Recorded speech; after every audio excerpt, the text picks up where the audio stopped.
Success संगम में आपका स्वागत है। मैं यहाँ पे करवाता हूँ दृष्टि द विजन बिहार 67वीं बीपीएससी प्रारंभिक परीक्षा को ध्यान में रखते हुए यह टेस्ट सीरीज आपको कराई जा रही है।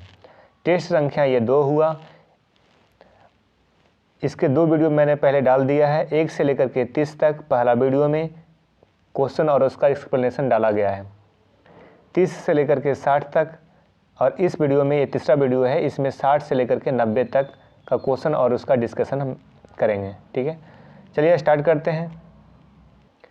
क्वेश्चन है 56। निम्नलिखित देशों में से कौन विश्व में स्वर्ण का सबसे बड़ा उत्पादक है।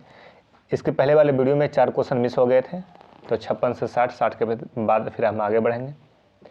तो निम्नलिखित देशों में से कौन विश्व में स्वर्ण का सबसे बड़ा उत्पादक है। तो स्वर्ण का सबसे बड़ा उत्पादक आपका चीन है। यहाँ पर देखिए, वर्ष 2019 में विश्व के शीर्ष 5 स्वर्ण उत्पादक देश थे कौन। चीन, रूस, ऑस्ट्रेलिया, संयुक्त राज्य अमेरिका और कनाडा। चीन के बाद रूस का नंबर आता है, फिर ऑस्ट्रेलिया, संयुक्त राज्य अमेरिका और कनाडा। ये 5 स्वर्ण उत्पादक देश हैं। वन्य जीव संरक्षण अधिनियम किस वर्ष पारित किया गया था। वन्य जीव संरक्षण अधिनियम 1972 में पारित किया गया था। ठीक है।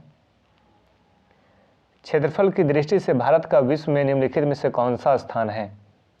तो क्षेत्रफल की दृष्टि से भारत का स्थान 7वां है। ठीक है। पहला स्थान किसका है। रसिया का, कनाडा, यूनाइटेड स्टेट्स, चीन का, Brazil, Australia, India, Argentina, Kazakhstan, Algeria. तो इसका आप स्क्रीनशॉट रखिए। ठीक है। निम्नलिखित में से कौन सी एक पश्चिम की ओर बहने वाली नदी है। पश्चिम की ओर बहने वाली नदी कौन है। तो नर्मदा। नर्मदा जो है पश्चिम की ओर बहती है।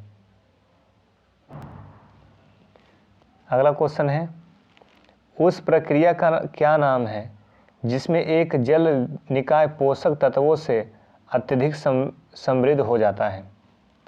उस प्रक्रिया का क्या नाम है जिसमें एक जल निकाय पोषक तत्वों से अत्यधिक समृद्ध हो जाता है। जैव संवर्धन, सुपोषण, राइजोफिल्ट्रेशन, जैव छिड़काव।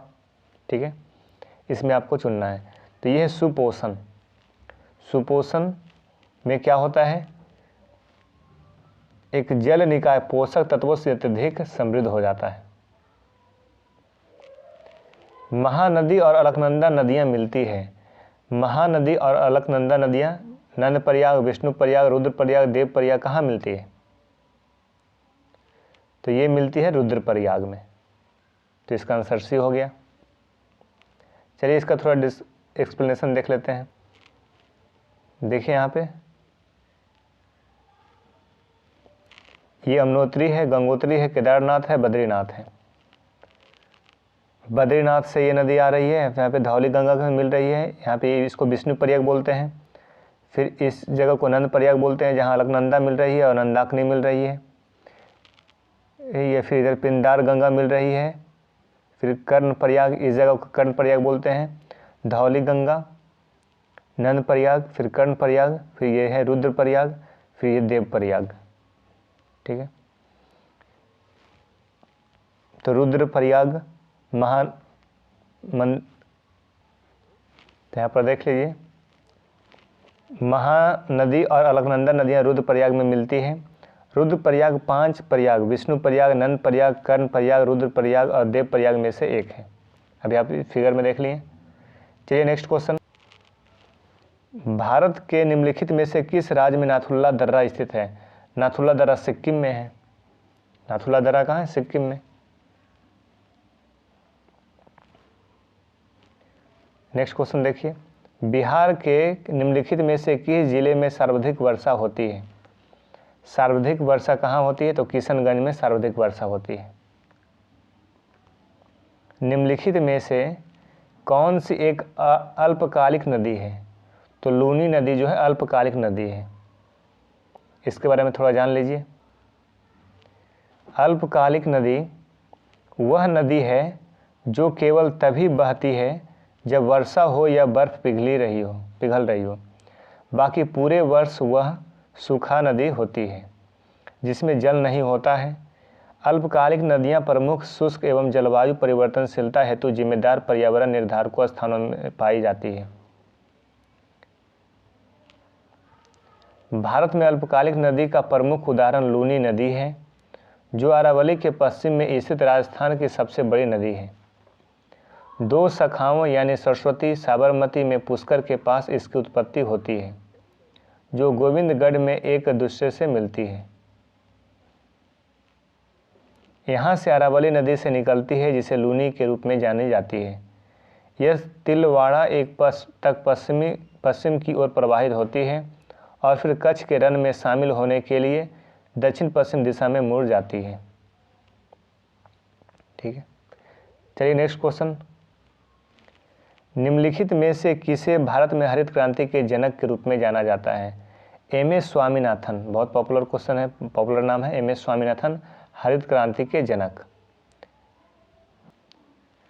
निम्नलिखित में से कौन सा वह कारक नहीं है जो किसी क्षेत्र की जलवायु को नियंत्रित करता है? वह कौन सा कारक नहीं है? तो ये हो गया वनस्पति कारक है, अक्षांश भी कारक है, समुद्र तट से निकटता है, ये भी जलवायु को प्रभावित करती है। ये औसत वर्षा, ये जलवायु को नियंत्रित नहीं करती, ये तो औसत वर्षा की बात की है। तो ये सी हो गया आंसर। 67 देखिए, निम्नलिखित में से किस राज्य देश की सीमा बिहार से नहीं लगती है? तो छत्तीसगढ़, पश्चिम बंगाल की लगती है, उड़ीसा की लगती है, नेपाल की लगती है, छत्तीसगढ़ की भी लगती है। ठीक है, तो इसका आंसर क्या होगा? ई। भारत के किस राज्य में उत्तर पूर्वी मानसून में सर्वाधिक वर्षा होती है? सर्वाधिक वर्षा आपका तमिलनाडु में होती है। उत्तर पूर्वी मानसून में के कारण सर्वाधिक वर्षा कहाँ होती है? तमिलनाडु में, ये ध्यान रखिए। अगला क्वेश्चन देखिए 69, मानव विकास की अवधारणा प्रस्तुत की गई थी डॉक्टर महबूब उल हक के द्वारा।